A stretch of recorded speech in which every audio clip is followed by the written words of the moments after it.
your enemy. ಆ ಶತ್ರು ಯಾರಾಗಿದ್ದಾನೆ? Your father? ತಂದೆನ? If your mother? ನಿಮ್ಮ ತಾಯಿನ? You think it is your boss? ನಿಮ್ಮ ಒಂದು ಅಧಿಕಾರಿನ?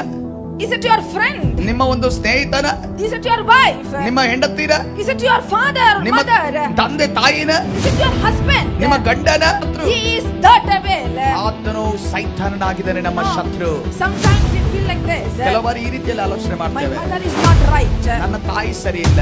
Some people say, ಕೆಲವರು ಈ ರೀತಿಯಲ್ಲಿ ಹೇಳ್ತಾರೆ, my mother is like this. ನನ್ನ ತಂದೆ ಈ ರೀತಿ ಇದ್ದಾರೆ, He is our enemy. ಆತನು ನಮ್ಮ ಶತ್ರು ಆಗಿದ್ದಾನೆ. Some people, some wives tell, ಕೆಲವರು ಹೆಂಡತಿಯರು ಈ ರೀತಿಯಲ್ಲಿ ಹೇಳ್ತಾರೆ, my husband is the true enemy. ನನ್ನ ಗಂಡ ನಮಗೆ ನಿಜವಾದ ಶತ್ರು So ಆಗಿದ್ದಾನೆ. if you are listening to this word, ಸಭೆ ಈ ಸಮಯದಲ್ಲಿ ನನ್ನ ವಾಕ್ಯವನ್ನು ನೀವು your ಕೇಳುತ್ತಿದ್ದಾರೆ, mother, your father are not your enemy. ನಿಮ್ಮ ತಂದೆ ತಾಯಿ ನಿಮಗೆ ಶತ್ರುಗಳಲ್ಲ, Your boss is not your enemy. ನಿಮಗಿರುವಂತಹ ಮೇಲಾಧಿಕಾರಿ ನಿಮಗೆ ಶತ್ರುವಲ್ಲ. Devil is our enemy.